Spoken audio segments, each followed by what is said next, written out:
it came down, to USC and UConn for you. You decided to go with the Gamecocks. What made you decide to do that? And, why did you pick USC over the team who's got all the national championships in UConn? I guess with my decision, really just played in kind of what I really kind of wanted. And my biggest thing and my goal is to win a national championship, and kind of knowing that and just bringing it back home after what the state has done so much for me, I just knew that that would be just a great feeling to kind of bring it back. Yes, UConn has the championships, and that's great. I'm not going to take it away from them. But at the same time, just to bring something that's never been done here would be just phenomenal. And so really just making my decision kind of was based off of that. And also Coach Stilly has done everything that I wanted to do as just growing up. She's been through it all, and that's kind of like a person that I would love to kind of take me through step by step, as a person that's been through it, so they can tell me the ups and downs, the do's and don'ts. So that really played a huge part in it. And just the mere fact that it's home just made it 10 times great, because I know my family can come see me, my church family, my friends, everyone can really just come see the team play. So that was just pretty much the whole decision part of it. Roscoe, for you, being a former pro ball player yourself, what was it like, playing with A'ja, just out in the driveway, growing up, and just seeing the player that she's developed into today? Well, I tell you, it's quite the transition, because she was pretty young. She was 8 or 9 years old. We really used to start throwing the football. We did more football than anything else. I had a daughter that wanted to throw football, so I was in heaven. But then she started to grow, and we started to play. We used those 2 trees outside as out of bounds, and we'd play, and I'd smack that shot away from her, and she'd get a little frustrated, but she stayed with it. And I saw that she had a work ethic.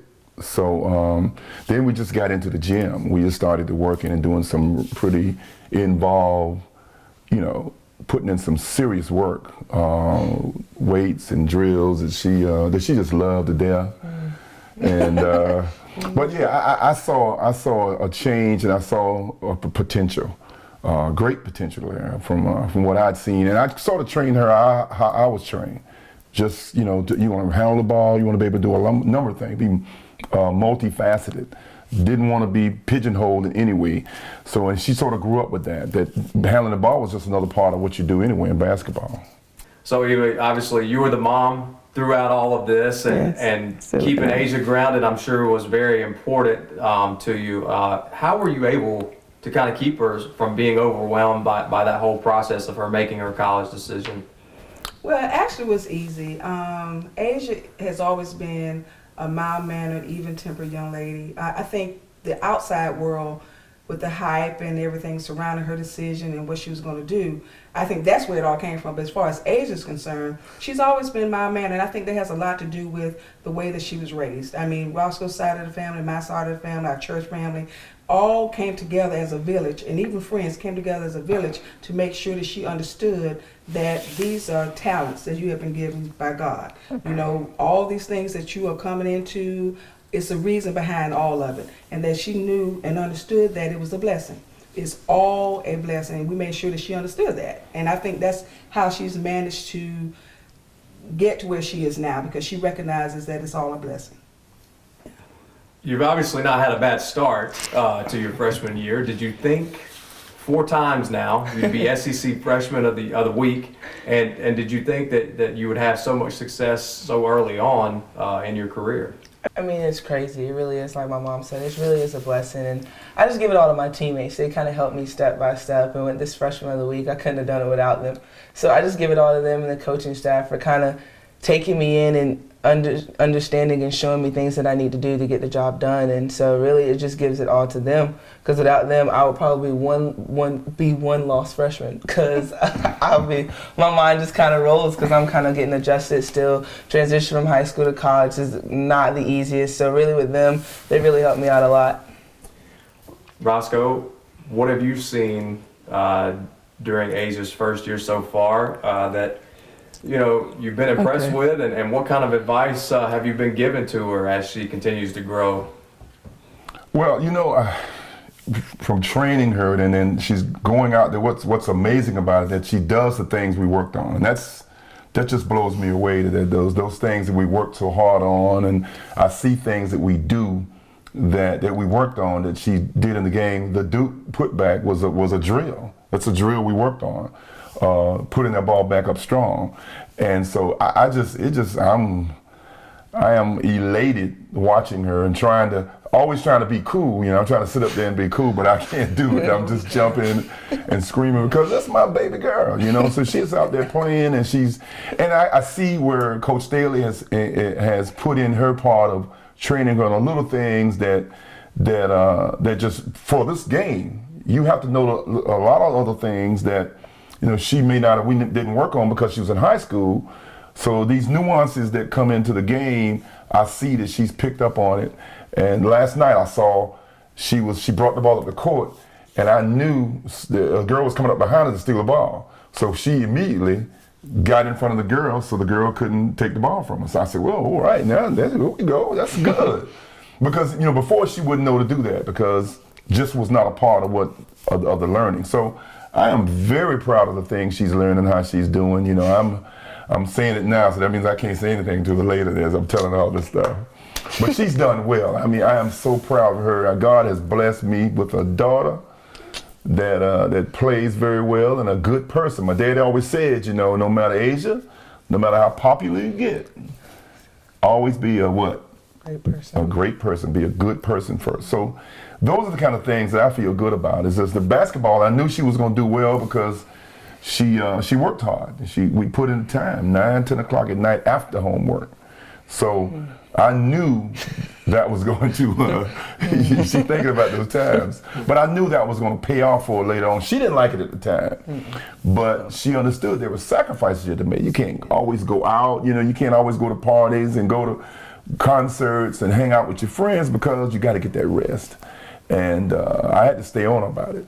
But to see it come to fruition now, oh man, I'm blessing. God has blessed us immensely. Mom, last question for you. And I asked you this earlier. Have you been used to your little girl, or I should say big girl, being away from home so much? Well, I'm used to it now. It's been a transition. It's been a transition because, you know, we're a real close-knit family. You know, we do a lot of things together. And now with A'ja, you know, away, even though she's down the street, she's still away. I mean, you know, I can't go in her room and we have our talks, you know, and this things that she and I used to do, she's not here. And like things that she and Roscoe would do, she's not here. So we sit around here looking at each other like, so go play some basketball. What are we going to do now? But it really makes you realize the time that you did put into to A'ja and what was going on with her, you know, as a parent and those sort of things. Because now we're like, I can't believe we don't have anything to do with it. Nobody's gym today. You know, there's nothing, you know, so we just kind of. Yeah, that's true. It's different. Now it's different for us. Now Roscoe and I, now we're a couple again. So we do a couple things now. But it's been interesting, to say the least. A'ja, discuss this matchup coming up next Monday night with UConn. Obviously, number 1 versus number 2. Just your thoughts going up there, playing against a school that wanted you so bad. You know, how do you think that this environment's going to be, and how do you think the game is going to play out? I think they're both going to be great. I think the environment's going to be crazy. I mean, people come up to me and they're just like, we'll see you Monday night. And I'm like, oh, wow, you're traveling with us. Like, it's going to be great. Just like the Duke game. I mean, our fans are phenomenal, and they love us so much, and we love them. So I think it's going to be a great game. And just on and off the court, I think just going up there, it's going to be cold. I'm prepared for that. But I think we're prepared. I think each day we're getting prepared, not trying to look over Georgia at all, but just each day, each practice, we're just kind of getting closer and closer, understanding what we have to do to get a win. So really, I think it's going to be a great game. I think we're all excited for it. I mean, it's going to be a big game. There's no secret about it. It comes up on ESPN probably every other day. So there's really not a secret that I think both teams are prepared. I think we're both going to go out and play our best game that we can and just hope for the best, and that's all we can do. Last thing I'll ask. You know, South Carolina, obviously, you know, this is where you guys want to be, and this is the reason why you chose to come to play at USC is because of this moment right now. Being number 1, UConn sitting at number 2. How have you guys been able to be so humble and just take it game by game and knowing that everybody that you're playing is coming with the trying to get that target that's on your back. How have you guys been able to just kind of stay, so grounded within each other? I think Coach Dale and the coaching staff do a great job about it. They really don't make us focus on that number next to our name. We really, anything we do, we know that we're playing for us. We're doing what we need to do to get the job done for ourselves. And we really just play within ourselves. We understand our roles that we have to do.